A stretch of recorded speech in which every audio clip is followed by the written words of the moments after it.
है हर पास।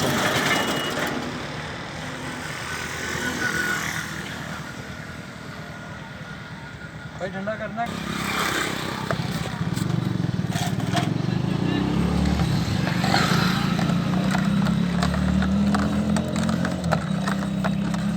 नॉर्मल। हाँ नॉर्मल जो ज़्यादा ना ਇਹ ਵੀ ਗਾਰਡਨ ਬਣਨ ਲੱਗਿਆ ਟਾਊਨ ਸਾਹਮਣੇ। फिर फेल हो गया। ਨਹੀਂ ਸਹੀ ਕੀਤਾ ਹਕੂਮਤ ਨੇ ਆਪਣੀ, ਉਹਨਾਂ ਨੇ ਆਖਿਆ ਰਿਕੁਆਇਰਮੈਂਟ ਪੂਰੀ ਕਰੋ ਤੇ ਫਿਰ ਬਣਾਓ। ਅਸਲ ਤੇ ਬਾਹਰਲੇ ਮੁਲਕਾਂ ਚੇਂਜ ਹੀ ਹੈ, ਪੂਰਾ ਲਵਾਜ਼ਮਾਤ ਅਦਾ ਕੀਤੇ ਜਾਂਦੇ ਨੇ, ਹਕੂਮਤ ਨੂੰ ਟੈਕਸ ਦਿੱਤਾ ਜਾਏਗਾ, ਬਿਜਲੀ ਲਗਾਈ ਜਾਏਗੀ, ਸੜਕਾਂ ਸੀ। ਇੱਥੇ ਤਾਂ ਖਾਲਿਆ ਸਦੀਆਂ ਕਰਕੇ ਆ ਮਿੱਟੀ ਜੀ ਨਾਲ। बर्गर टाउन ही बंद हो गया। ਬਰਕਤ ਟਾਊਨ ਕਿਹੜਾ?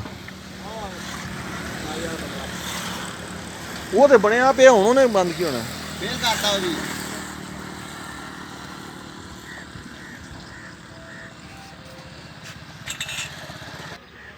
ਉਹ ਤਾਂ ਅੱਗੇ ਮੈਂ ਗੱਲ ਕਰਕੇ ਆਉਂਦਾ ਸੀ ਸਾਰੇ ਮੈਂ ਤਾਂ ਮੈਂ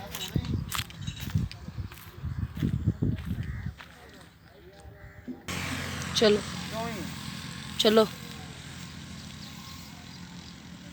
ये जी छोलिया है,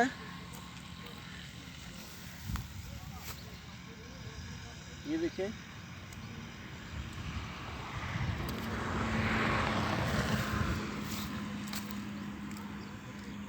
बिस्मिल्लाह। खाना तो नहीं चाहिए बगैर पूछे वैसे। तो ये चने की फसल है, छोलिया जिसे कहते हैं।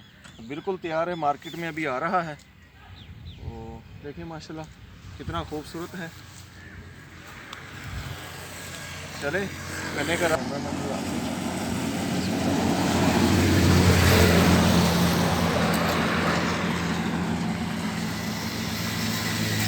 ਕਾਲੀ ਹੋ ਜਾਂਦੀ ਦੇ ਝੱਟ ਦੇਰ ਪਈ ਜਾਵੇ ਤਾਂ ਕਾਲੀ ਹੋ ਜਾਂਦੀ। ਉਹਦਾ ਇਹ ਘੰਟਾ ਬਾਅਦ ਚੱਲਦਾ।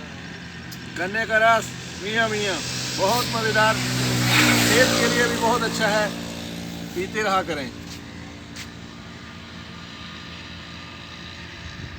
सदा खुश रहो अपने खर्चे पे। ठीक है जी, ओके।